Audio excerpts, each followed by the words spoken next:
Shalom Bapak Ibu Jemaat yang terkasih, kembali kita berjumpa dalam ibadah keluarga di hari Minggu 24 Mei 2020. Mari sebelum bersama-sama kita mengadakan kebaktian keluarga ini, mari kita menyiapkan hati kita untuk memasuki peribadatan ini dan mari kita mengambil saat teduh.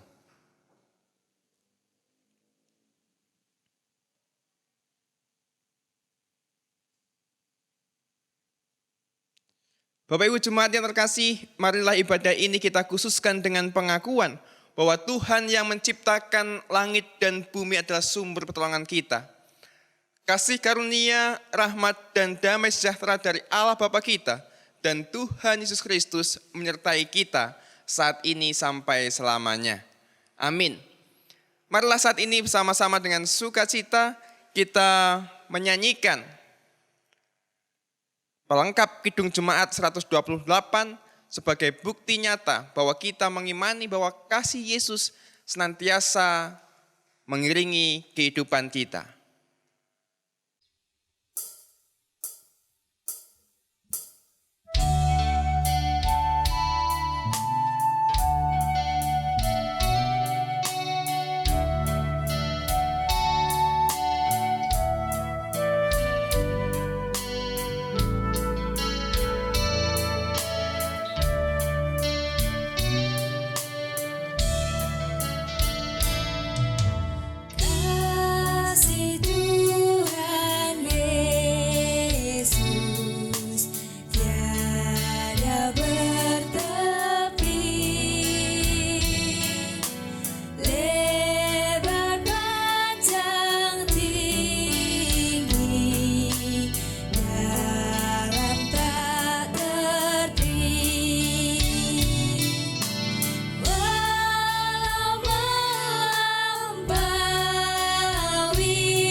Marilah di saat yang berbahagia ini kita boleh mengadakan kebaktian bersama keluarga kita. Mari kita juga bersama-sama menyesali dosa-dosa kita. Mari bersama-sama kita membaca dan mendengarkan hukum kasih dari Tuhan Yesus Kristus seperti yang tertulis dalam Injil Matius pasalnya yang ke-22. Ayatnya yang ke-37 sampai dengan yang ke-40 yang demikian firman-Nya. Kasihlah Tuhan Allahmu dengan segenap hatimu, dan dengan segenap jiwamu dan dengan segenap akal budimu. Itulah hukum yang utama dan yang pertama. Dan hukum yang kedua yang sama dengan itu adalah kasihlah sesamamu manusia seperti dirimu sendiri. Pada kedua hukum inilah tergantung seluruh hukum Taurat dan kitab para nabi. Berkaca kepada hukum kasih ini, kembali kita senantiasa diajak, diingatkan dan ditegur akan keberadaan hidup kita, supaya kita bisa hidup saling mengasihi. Dan jika kita jujur akan kehidupan yang telah kita jalani, seringkali kita belum dapat melaksanakan kasih ini dengan sepenuhnya. Oleh sebab itu, mari kita nyatakan penyesalan kita dengan kita menyanyikan pelengkap Kidung Jemaat 43 bait yang pertama dan yang ketiga. Tuhan kami berlumuran dosa.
Setelah bersama kita dengan kerendahan hati kita, dengan kerendahan kita di hadapan Tuhan, mengakui dosa dan kelemahan kita, saat ini kita akan menerima berita anugerah dan petunjuk hidup baru, dengan bersama-sama kita akan mendengarkan firman Tuhan.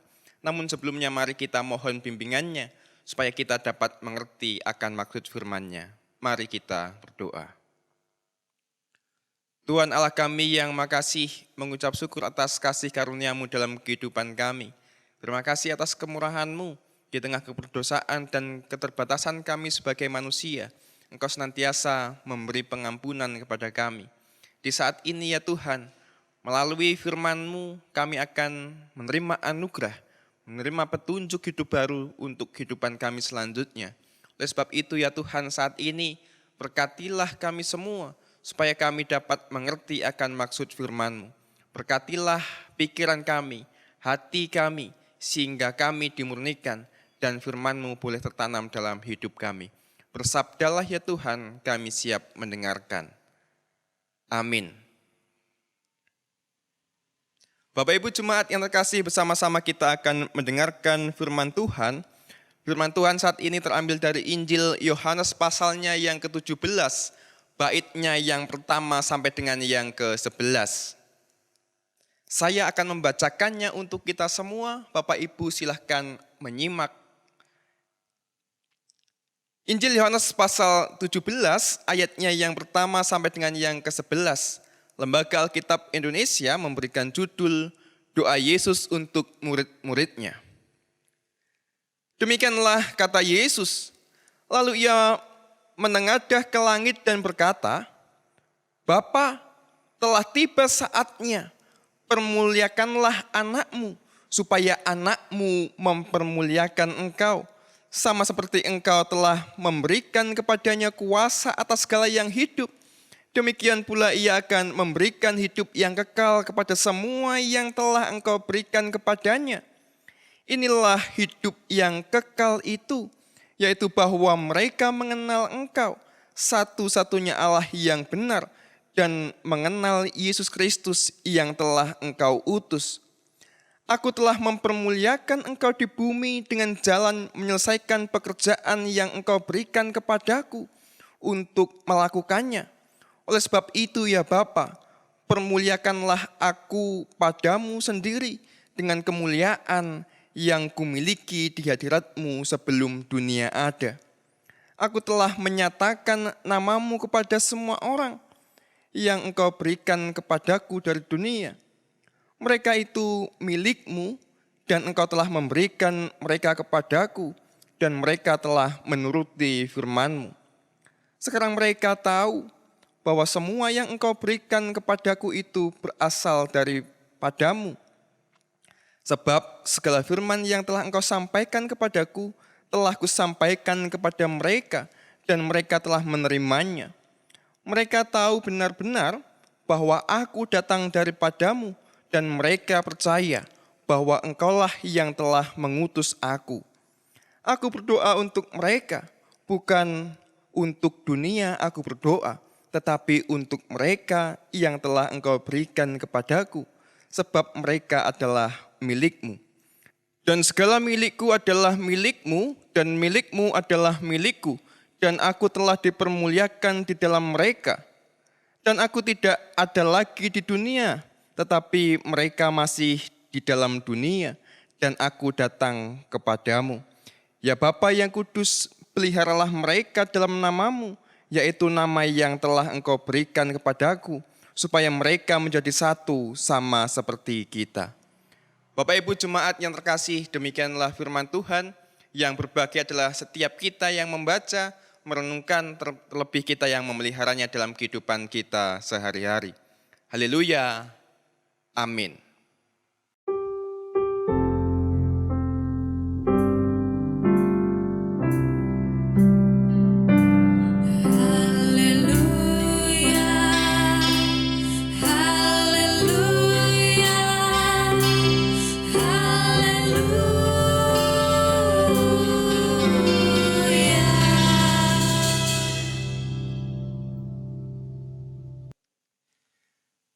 Bapak Ibu Jemaat yang terkasih, saya yakin Bapak Ibu saat ini juga masih mengikuti perkembangan virus corona, update-update terkini tentang berapa jumlah pasien yang saat ini bertambah, totalnya menjadi berapa, yang meninggal berapa, yang sembuh berapa. Saya yakin Bapak Ibu masih setia mengikuti perkembangan COVID-19 di Indonesia ini. Tetapi tahukah juga Bapak Ibu, di tengah wabah ini, berita-berita tentang COVID, ada juga beberapa berita yang viral. Salah satunya adalah bagaimana keramaian yang ada di Bandara Soekarno-Hatta atau keramaian yang terjadi di Pasar Tanah Abang membuat orang berkicau, berkomentar di media sosial yang mengatakan saya kecewa, saya sakit hati, saya patah hati dengan apa yang mereka lakukan. Kami sudah berbulan-bulan menahan diri untuk tidak bepergian, tidak keluar rumah, kami mendukung para medis, tetapi dengan enaknya mereka bepergian dan tidak menerapkan social distancing. Nah ada juga Bapak Ibu, enggak tahu ini Bapak Ibu tahu atau enggak, Andre Taulany dan Rina Nose itu dipolisikan karena dianggap menghina. Siapa ya itu, Prilly atau Ratu Konsina lah, atau sebuah marga salah satu artis di sebuah talk show, sehingga ada seorang yang merasa sakit hati lalu mempolisikan Andre Taulany. Nah belakangan ini banyak orang merasa gampang frustasi, gampang sakit hati, gampang tersinggung. Apakah ini gara-gara corona, karena stresnya tinggi, atau memang kita menjadi orang yang sejatinya atau dasarnya mudah tersinggung dengan hal-hal yang sejatinya tidak prinsip, sesuatunya yang hanya bercandaan lalu kita terima dengan sangat begitu serius. Nah Bapak Ibu Jemaat yang terkasih, ketika kita melihat sesuatu yang menyedihkan, ketika kita melihat suatu pertikaian, sesuatu yang membuat hati kita menjadi ternyuh, kerap kali kita berdoa kepada Tuhan. Tuhan ampunkanlah mereka, karena mereka tidak tahu apa yang mereka lakukan. Tuhan ampunkanlah mereka karena perkataan mereka menyakiti hati saudara mereka, menyakiti hati saya. Kerap kali sebagai seorang yang beriman, kita senantiasa menaikkan doa-doa kita. Yang menjadi pertanyaan adalah bagaimana doa itu berdampak dalam hidup kita? Bagaimana doa itu mengubah hidup kita? Pertanyaannya, apakah doa itu benar-benar berasal dari hati kita, dari ketulusan kita, atau doa itu hanya terlepas dari bibir kita saja? Sehingga kita berdoa tidak berdampak apa-apa untuk diri kita sendiri. Karena apa? Doa itu hanya terucap dari bibir kita, tidak berasal dari hati dan ketulusan kita. Kalau mungkin selama ini kita berdoa dengan bahasa yang bagus, dengan bahasa yang tertata, tetapi tidak dengan hati yang tulus, tidak dengan kesungguhan, mungkin saat ini kita akan merasa, kita akan sadar, ternyata doa yang saya ucapkan tidak berdampak sama sekali dalam kehidupan saya. Ketika saya berdoa tidak mendatangkan ketenangan, ketika saya tidak berdoa juga tidak ada sesuatu yang kurang. Nah, pertanyaan awal dari kita, dari saya adalah, apakah selama ini doa sudah berdampak untuk kehidupan kita sendiri? Nah, ketika kita berdoa, biasanya kita mengharapkan sebuah mukjizat yang besar, mukjizat yang bisa mengubah suatu keadaan, sehingga sesuatu yang tidak baik menjadi baik, sesuatu yang porak-poranda bisa tertata dengan rapi. Itu adalah konsep yang selama ini kita pahami. Tetapi sadarkah kita bahwa ketika kita berdoa, sejatinya kita juga menjadi jawaban. Kita juga menjadi bagian dari perwujudan doa itu. Ketika kita berdoa bukan berarti kita lalu tidak berbuat apa-apa. Ketika kita berdoa menginginkan sesuatu, berarti ada juga hal yang harus kita lakukan, usaha yang harus kita lakukan. Supaya kita juga menjadi bagian dari doa itu. Sehingga melalui diri kita sendiri, Tuhan juga mungkin akan berkenan memakai kita untuk memenuhi apa yang menjadi kebutuhan dan kerinduan kita di dalam doa itu. Dalam teks yang kita baca bersama-sama, Tuhan Yesus juga berdoa. Yesus mendoakan para muridnya. Yesus tahu benar bahwa keberadaannya di tengah-tengah dunia ini akan segera berakhir. Yesus akan kembali menjalankan ketaatannya kepada Allah dengan menempuh jalan salib. Mungkin setelah ayat 17 ini di perikop di pasal yang ke-17, Yesus akan ditangkap dan menjalani jalan salib. Yesus tahu benar kapan waktunya. Makanya dengan doa ini, Yesus seperti melaporkan segalanya. Tuhan, tadi di ayat yang pertama, demikian kata Yesus, lalu ia menengadah ke langit dan berkata, Bapa, telah tiba saatnya. Sama seperti engkau telah memberikan kepadanya, di ayat yang kedua. Selalu ada kata telah, artinya apa? Walaupun semua tindakan itu belum dilakukan, tetapi Yesus telah memiliki satu keputusan, yaitu taat kepada Allah, kepada Bapanya. Doa yang Yesus naikkan seperti laporan, Tuhan, aku sudah melakukan ini. Kalau kita kembali berefleksi melihat kehidupan kita ketika kita berdoa, pernahkah kita mengatakan bahwa Tuhan, aku sudah melakukan kebaikan ini hari ini. Tuhan, aku sudah mengampuni saudaraku. Tuhan, aku sudah melakukan hal-hal baik, aku sudah melakukan perintah-Mu. Atau kita hanya berdoa dengan memohon, Tuhan, buatlah bangsa kami menjadi baik. Tuhan, buatlah bangsa ini menjadi bangsa yang takut akan Engkau, tetapi kita tidak melakukan apa-apa. Yesus melaporkan, Yesus memberikan contoh kepada kita, bahwa ketika dia berdoa, Yesus berdoa, dia telah melakukannya. Dia melaporkan apa yang ia lakukan di dunia kepada Bapanya. Bapak Ibu jemaat yang terkasih, doa Yesus ini adalah doa yang sangat khusus untuk para murid-muridnya. Tadi dikatakan bahwa aku berdoa untuk mereka yang Kau berikan kepadaku, bukan untuk dunia ini. Dunia bukan berarti alam semesta, tetapi orang-orang yang tidak percaya kepada Yesus. Yesus secara khusus berdoa untuk para murid. Yesus berdoa untuk kesatuan para murid. Bapak Ibu yang terkasih, mungkin kita merasa bahwa kita adalah bagian yang kecil. Kita merasa tidak berguna. Tetapi lihatlah apa yang dimiliki Yesus dalam pelayanannya. Yesus memiliki 11 murid dan mereka bukanlah orang-orang yang terdidik. Mereka bukanlah orang-orang yang kaya. Mereka bukanlah orang-orang yang berpengaruh. Tapi mereka adalah orang-orang yang memiliki hati untuk mengikut Yesus. Mereka adalah orang-orang kecil yang memiliki hati yang tergerak untuk mewartakan Injil itu. Yesus mendoakan apa yang dimiliki. Oleh sebab itu Bapak Ibu jemaat yang terkasih, boleh saja saat ini kita merasa tidak memiliki apa-apa. Boleh kita merasa kita takut akan apa yang terjadi di masa yang akan datang.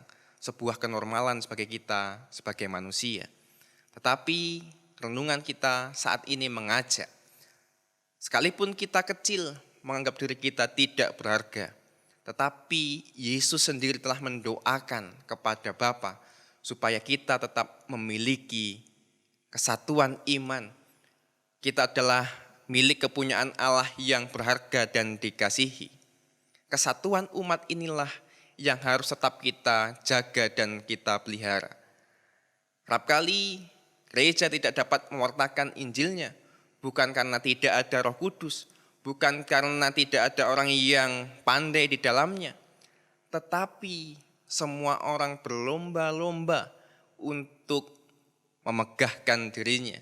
Setiap orang berlomba-lomba untuk bersaing, mengharumkan namanya sendiri. Oleh sebab itu, saat ini di tengah kesusahan kita diingatkan lagi untuk menjaga kesatuan kita sebagai umat Allah. Oleh sebab itu, marilah segala perkara yang kita tanggung bersama-sama. Marilah segala persoalan yang kita miliki, kita bagi bersama-sama. Sehingga kita tidak menjadi putus asa karena setiap permasalahan yang kita hadapi. Tuhan memberkati kita. Amin. Saat teduh bagi kita semua.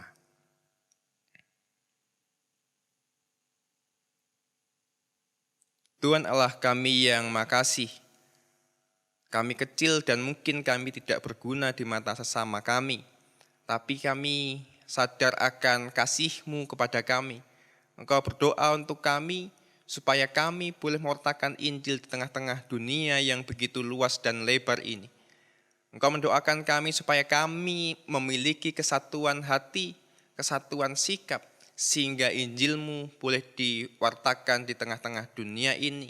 Dan Injil-Mu senantiasa boleh tumbuh di tengah dunia ini. Ya Tuhan, pada saat ini ajarlah kami untuk melakukan setiap perkara baik yang telah Engkau ajarkan kepada kami. Ajarlah kami juga untuk taat dan setia terhadap setiap himbauan-himbauan yang baik dari pemerintahan bangsa ini dalam kami bersama-sama lepas dari pandemi COVID-19 ini. Berkatilah saudara kami yang saat ini berjuang sebagai tenaga medis, yang saat ini berjuang untuk menyembuhkan mereka yang sedang sakit, memberikan pengharapan kepada keluarga. Demikian juga berkatilah pemimpin bangsa kami, pemerintah kami, sehingga melalui setiap keputusan boleh mendatangkan damai dan sejahtera untuk masyarakat Indonesia ini. Berkatilah jemaat-Mu dan seluruh warga masyarakat yang saat ini tengah berjuang untuk kehidupan ekonomi keluarganya. Mereka yang saat ini dipusingkan karena tidak memiliki pekerjaan. Mereka yang harus berjuang turun ke jalan perkantoran karena harus tetap bekerja. Berkatilah bangsa negara kami beserta seluruh masyarakatnya.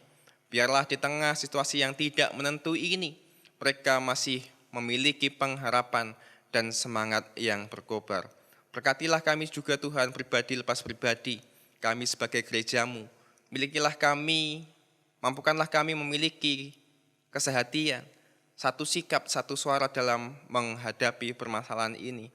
Biarlah kami yang berlebih dengan berkat-Mu boleh memberikan, membagikan sedikit berkat kami untuk sesama kami, dan itu boleh berguna untuk meringankan kehidupan mereka. Pakailah juga kami gerejamu untuk berdampak untuk dunia ini. Oleh sebab itu ya Tuhan, biarlah Engkau sendiri yang akan memampukan kami. Dalam Kristus Yesus kami berdoa, kami memohon. Amin. Bapak Ibu jemaat yang terkasih, marilah dengan sukacita dan dengan rela hati kita mengumpulkan persembahan kita. Dan dasar persembahan kita terambil dari 1 Tawarik pasalnya yang ke-29, ayatnya yang ke-13 dan yang ke-14 yang demikian firman-Nya. Sekarang ya Allah kami bersyukur kepadamu dan memuji namamu yang agung itu. Sebab siapakah aku ini dan siapakah bangsaku, sehingga kami mampu memberikan persembahan sukarela seperti ini. Sebab daripadamulah segala-galanya, dan dari tanganmu sendirilah persembahan yang kami berikan kepadamu. Mari persembahan kita kumpulkan dengan diiringi Kidung Jemaat 439, bait yang pertama dan yang kedua. Bila topan keras melanda hidupmu.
Bapak Ibu, mari kita kumpulkan persembahan kita dalam doa. Mari kita berdoa.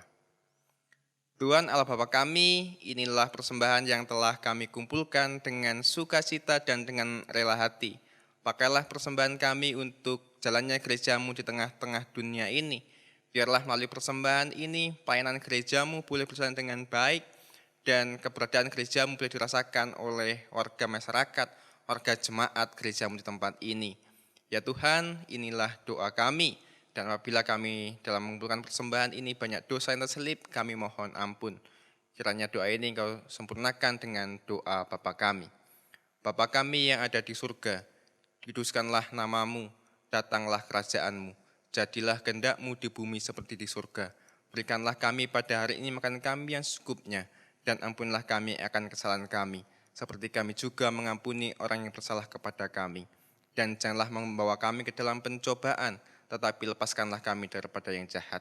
Karena Engkau yang punya kerajaan dan kuasa dan kemuliaan sampai selama-lamanya. Amin.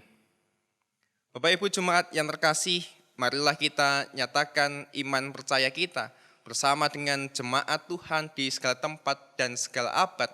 mari kita mengucapkan pengakuan iman rasuli yang demikian.